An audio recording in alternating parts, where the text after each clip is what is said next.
Hello, welcome to Michelle Sews Again. I'm Michelle. It's Friday, so you know what that means. It's another hashtag Friday Sews. If you want to hear what I've been making, what I have coming up next, and a little bit about life, then please stay tuned. Okay, so what have I been making? I will tell you the first thing is that I worked on the fit muslin for the Elodie wrap dress from Closet Core, and I'll be honest, I'm not a fan. I have a little video that I'll insert here. I sent it to my sew sisters and got their feedback, and they are in alignment with me that it is not worth fitting it any further or proceeding to a full wearable muslin or to the full wearable garment. It's just not the right style for me. I normally like grown-on sleeves, but the grown-on sleeves combined with the wrap just made me look super top-heavy. So definitely not a style that I am willing to work further on. So that one's a no. So I'll get into what's next because that was intended to be a possibility for my niece's wedding. So I'll tell you what my options are instead of that when I get to the what's next section. So the next thing that I worked on is I finished up all of my Project Jurassic Girl dresses. So I'm just gonna give you a sneak peek right here because I am part of the vlog tour. If you aren't aware of what that is, go check out Mari's intro video. I will link it up here as well as in the description box below, and she has a link to her, and I'll also link her blog post in the description box below. She's got the full calendar of events and everybody who's participating, but my vlog tour video is tomorrow, Saturday, September 9th. So if you are interested in what I have to say about my Project Jurassic Girl dresses, make sure you're subscribed and click the notification bell and come back and see me tomorrow. So I have made several dresses and I think they're all stinking adorable. So that's everything that I've worked on this week.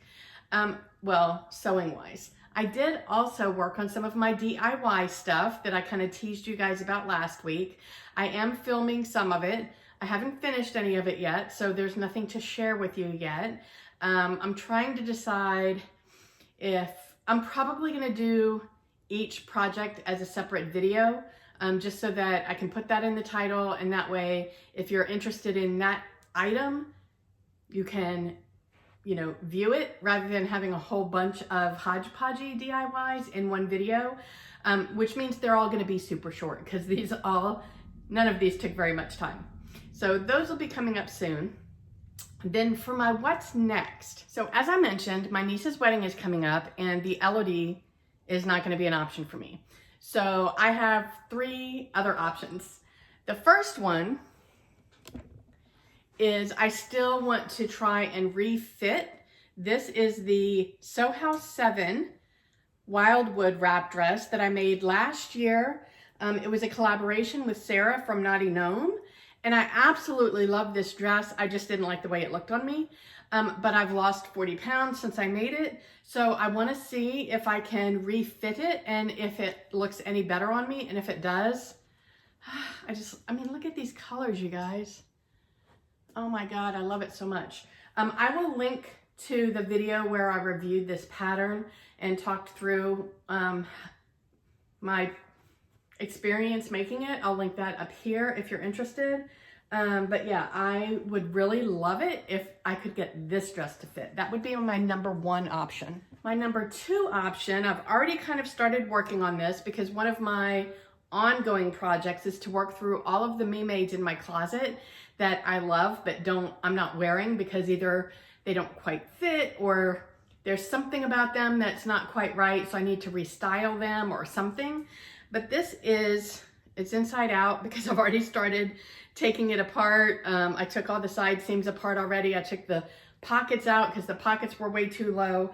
I'll see if I have a picture. I'm pretty sure I have a picture. This is the April dress from Forget Me Not Patterns, and I'll post a link up here. I'm pretty sure I did a pattern review on this. I usually do. And I'll also post a picture of me wearing it although it's the picture so here's the thing. This was big on me 40 pounds ago. So hopefully the fact that the sleeves are grown on will make it easier to fit, because I won't have to take the sleeves out and refit the armhole or anything.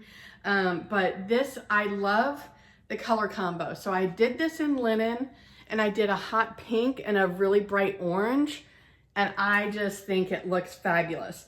I really love the curved seam detail that's just below the waist. And I think this one's a little bit too long for me, so I'll probably shorten it as well. But this could be a really good second option for me if the first one doesn't work out. I am gonna actually refit both of these. So it'll be whichever one looks better. And I will share that with you guys. So don't worry about that. But this is the second one that I'm gonna refit this weekend. If I didn't already mention it, my niece's wedding is next weekend.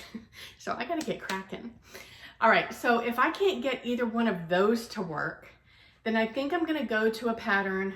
It's a recent favorite that I know I love the way it fits. The version I made is a little bit casual, so I'm gonna go with a different version, but I know that the bodice fits me a way that I like it. How'd you get that? And that is the Closet Core Charlie caftan. So I made version A, which just has the pleats underneath that middle like bar section. And I wear that dress all the time, you guys. I love, love, love it. So I'm thinking I will make the version that has the pleats in a very flowy rayon kind of a fabric. And I feel like that will be a little bit dressier. And I'll make it where the length is maybe a smidge longer than the one I've already made, because I feel like that might be a little bit dressier for a wedding. So I'm feeling confident that the size that I cut out for that already, the pattern that I've cut out, will fit me, because the first version I made, I love the way that it fits. So that's what's in the immediate future. Well, this next one is too. So the next thing that I also need to work on sooner than later is my module 2 from Whitney's pattern fitting class. And it is making a wearable muslin for a woven top. And I haven't finished watching the course lessons yet. I've been busy with work this week. Whew, he's in a mood today. I've been busy with work this week and had some after work commitments, so I haven't been able to work on it this week, but that's something I'm going to work on this weekend.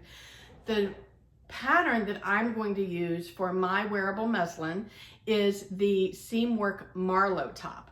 I have made this top twice already, and I know that I love the style, but neither one of the ones that I made fit me. And so I know I love it, so I'm anxious to use Whitney's tips to get it to fit me exactly right. So I'm really anxious to get started on that wearable muslin, and I'm gonna watch all the lessons tonight and hopefully at least get my fabric cut out tonight. So that's what's next. For life, I don't generally have a lot going on in life. My life is pretty boring. I like it that way. I'm perfectly fine. I'm a homebody. So if all I have to do is to sit in my sewing room or to sit in the living room and watch TV with my husband or play with Hercules, I'm perfectly happy. But this week I did have one of our neighbors. I am meeting neighbors. You guys don't realize what a big deal that is for me. I literally have not known any of my neighbors as an adult. I haven't known neighbors since I was a child in my childhood home. Any place I've lived outside of my childhood home since I've moved out on my own, I've never known a neighbor. Never. So I'm kind of excited. I'm getting out and about, walking Hercules. Lots of people in this neighborhood have dogs, so we're meeting, you know, as we walk the dogs. And the good thing is, my whole neighborhood is new. My street is the newest street in the entire neighborhood, so everybody on my street is brand new. The person who's lived here the longest moved in March. I moved in at the end of May. The newest residents just moved in like 2 weeks ago. So everybody in my street is filled up now, but we're all new. So it's nice when you're out and about because nobody knows anybody yet, so they want to get to know everybody. So they're all every time you run into somebody, they're like, hey, what's your name? Where do you live? What's your dog's name? So it's kind of fun. But one of the women in the neighborhood, actually, she lives in the neighborhood, but she's also one of the salespeople for the complex or for the community. She invited everybody who she sold a house to a ladies' night at her house, which is just around the corner from me. Anyway, so she had a happy hour kind of thing, a ladies' night a couple of nights ago. So that was a lot of fun, and got to meet some more people in the neighborhood. And that's pretty much all I've had going on life-wise. Tomorrow, my husband and I are going shopping for outdoor furniture.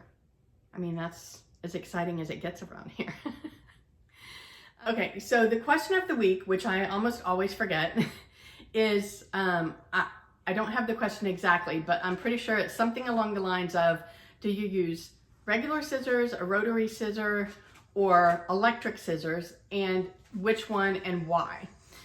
So I answered this in the this or that video recently, and I have switched from regular scissors to a rotary cutter. And it took me a while to get used to the rotary cutter, but now that I use it, I'm not going back. It's just zoot, zoot, zoot. It's so much easier. However, it has been, since I've been having trouble with my thumb and I am right-handed, I have been contemplating using electric scissors. I have bought my electric scissors.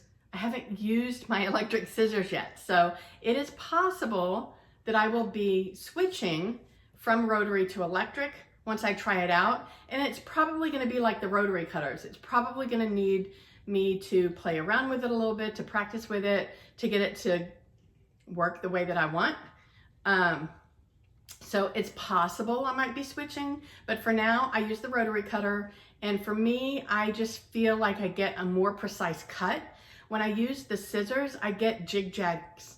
And I have really nice scissors. My brother bought me Ginger, is that how you say it? Ginger scissors. They're gorgeous. It's got that really nice, you know, cutting sound that everybody loves. And it cuts nice and smooth. It's my fault when I move from one section to the next, I guess I get a bubble or something. I don't know. But the rotary cutter eliminates all that. And I make sure that I have a sharp blade on my rotary cutter. I can tell when it's not sharp anymore because you get those pieces of fabric that you have to like snip after you cut because it doesn't cut all the way through. And you just fix that by putting in a fresh blade. So once I have a fresh blade in, it lasts a few cuts and I've got no problem. It's bing, bang, boom, and I'm done.